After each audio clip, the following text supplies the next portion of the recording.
Good damn morning, Americans. Jericho Green here with you once again. Got to give a big shout out to Brandy and Ron. I appreciate the support. Appreciate you watching the videos and everything.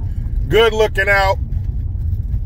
Now, yesterday, I was in the post office because I'm trying to, or I did, set up a P.O. box.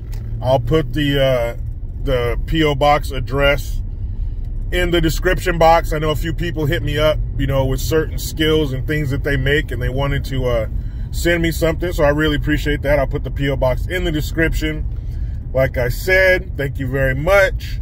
And I was in the post office yesterday, and I'm at the counter at one end, and I look over, and a couple spots away is this young black guy, probably in his early 20s, if that.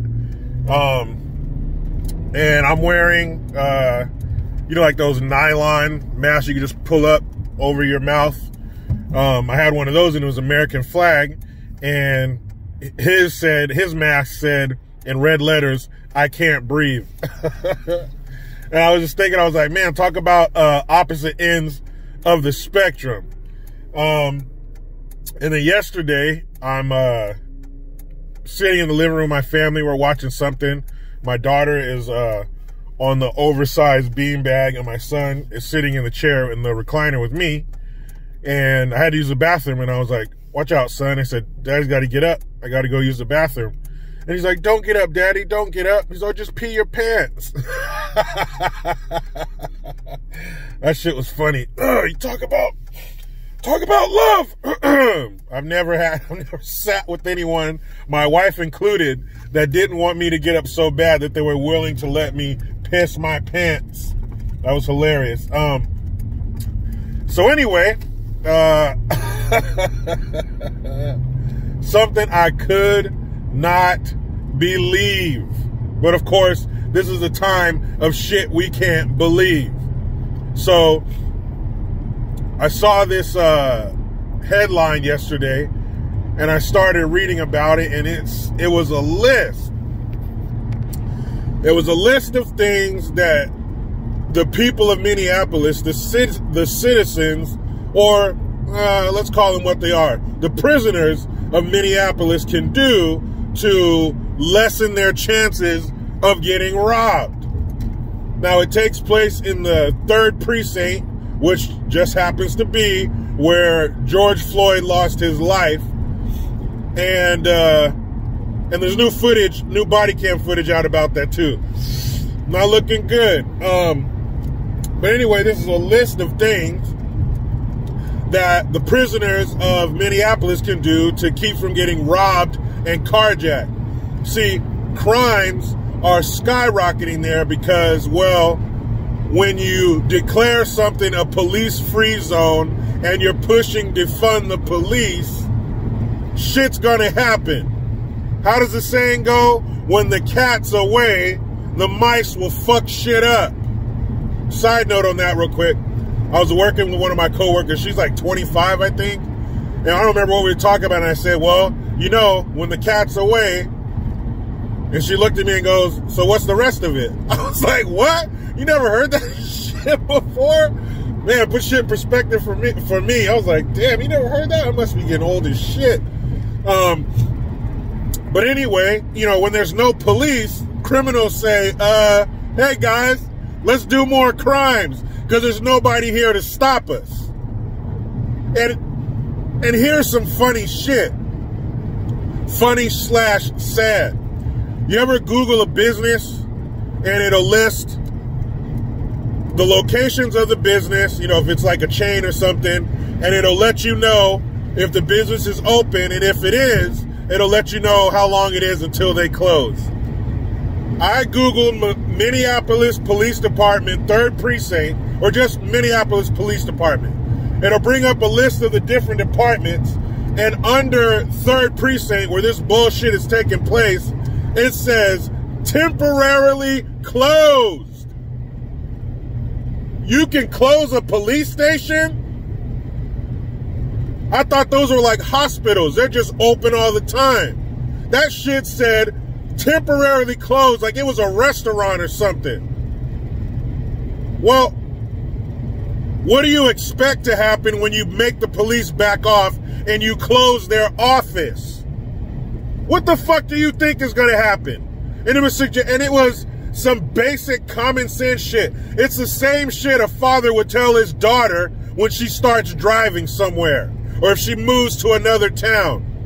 Pay attention to your surroundings. Be hyper vigilant. Have your keys ready in your hand. Don't carry a bunch of shit in your arms. Give up the money. It's not worth it. Wait, what? Number one, you shouldn't have closed the fucking police station, especially in a city like Minneapolis. That's violent as hell.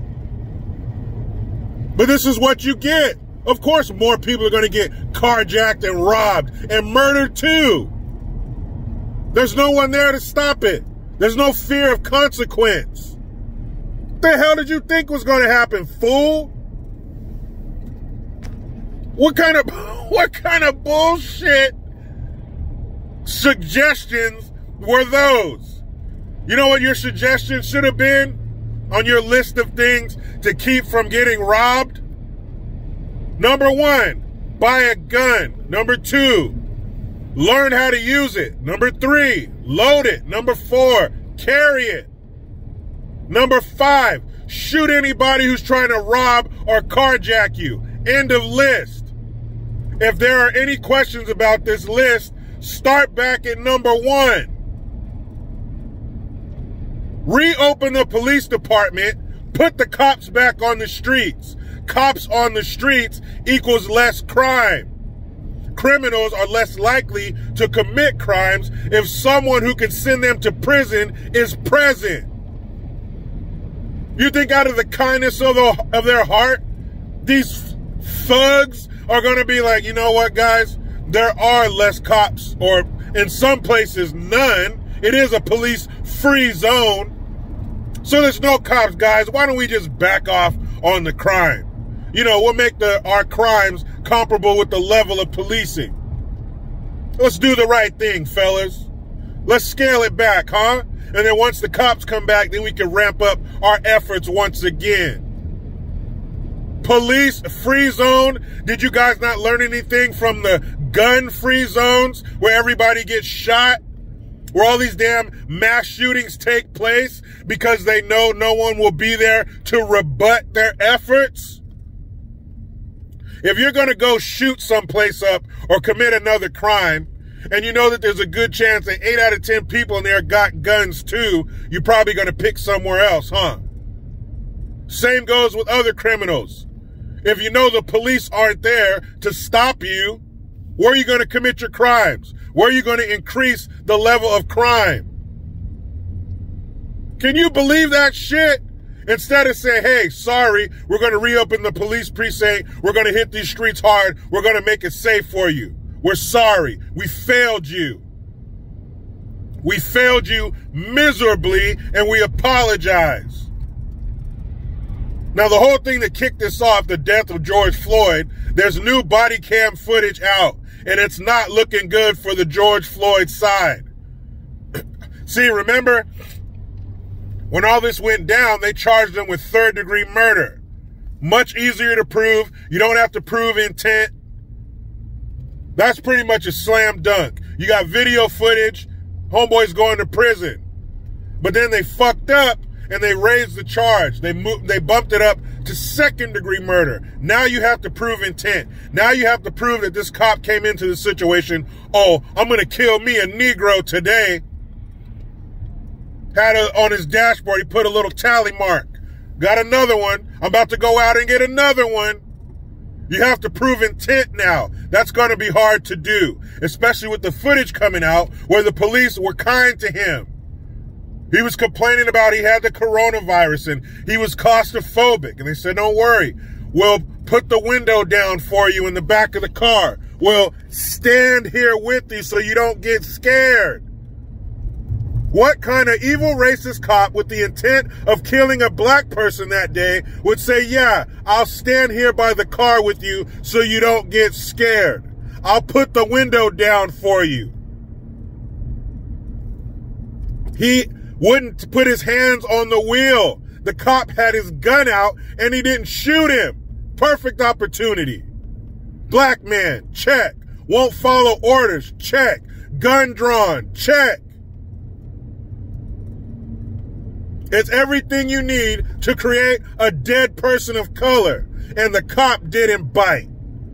So now there's footage of that. Now it makes it even worse. Now, like I said before, if you thought it was bad when he got killed, what do you think these fools are going to do when the cops get acquitted? They don't have minds that function properly. They're run by their emotions. They're not going to look back and say, well, they shouldn't have bumped it up to second-degree murder because now they can't prove intent. Of course the cops are going to walk. They're not going to walk because of a racist system, because of systemic racism and the system is broken. No, they're going to be set free because the prosecutors are dumbasses and they cave to the pressure of the mainstream mediocres. They're not going to see that.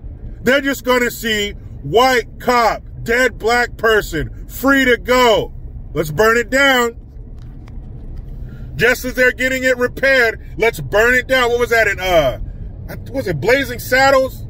I think it was. It was a scene toward the end where homeboy had just finished something. It was like a window or something like that that needed to be repaired. He just finished it. He stepped off the ladder. He's looking back at it. Boom, somebody crashes through that shit again. That's what's about to happen across this country.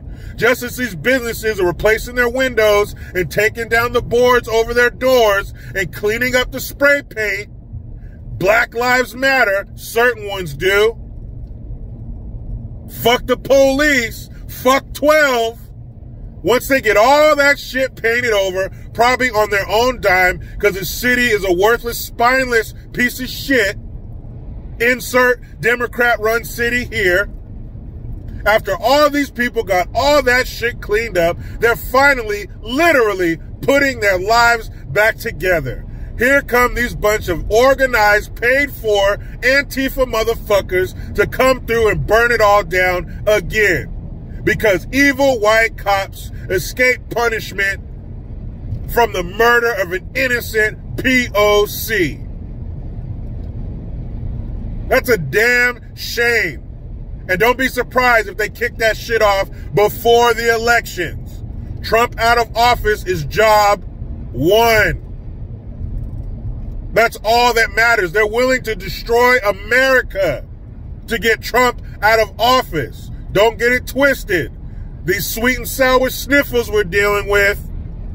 Don't send your kids to school. I saw a headline of an article this morning. Some parents may have to quit their job if schools are viral this year or virtual. If your kids have to stay home and go to school through a laptop, somebody has to be there. So parents might have to, one of the parents might have to quit their job. In a lot of cases, they will. That is going to have a negative, devastating effect on the American family. Even the good one. You know, the mom and the dad, everything's cool. Well, now cut our income in half. How's that going to affect shit? How's that going to affect mom and dad when money's tight? Whoever's working is a little extra stressed because they got more pressure. They got to provide more. There's less money coming in. Kids still got to eat. They still got to wear clothes. You still need lights. You still need heat. AC during the summer. These kids are supposed to go back in August. It's still hot. You're going to need to cool yourself. You're probably buying more food because your kids are home more now. That is going to have a negative effect on the American family. You destroy the family, you destroy the people. Ask the black community with 75% out of wedlock births. The family's fucked. That's what they're trying to do. They're trying to make us poor and pissed so we don't elect Trump. Trump's taking it all away. But don't worry, Biden, this pervertus, will give it all back. Just let him sniff your kid's head and you can have it. That's what they're trying to set up here. But like I was saying, it is not looking good for the George Floyd side of things. We're about to have Destroy America Part 2 after these cops get acquitted, unless they drop the charges back down. The lower the charge, the easier it is to convict. I'm not even a lawyer. I watched the Perry Mason and Matlock, and I figured that shit out. That is just ridiculous, man. The police, instead of fixing the problem, they're just going to tell you how to deal with it. Give you some pointers that you probably already know. No, you shouldn't walk to your car in a dimly lit area with an armful of shit, fumbling with your keys. Thanks. Thanks, Minneapolis Police Department. Thanks for telling me some shit I learned in fucking police week in 5th grade, when the police would come to school and talk to you. That's some elementary school shit. We know that already. Reopen the precinct, hit those streets, and clean this shit up. But are they still getting paid? The mayor still getting paid? The chief of police still getting paid? Of course. They're not the only ones getting paid to sit at home instead of getting out there and doing their fucking job and keeping the citizens of that city safe. One of the most basic principles of life, safety. It's pretty important. You should try it, Minneapolis. Let me hop in this damn rat race, but you know how it goes. I try to be done with the left, but they just won't let me. Please subscribe. Hit that notification bell, because every time it rings, a piece of shit liberal cries. Utilize the PayPal link and the Teespring link to get your green gear. I am Jericho Green. Man, I'm out.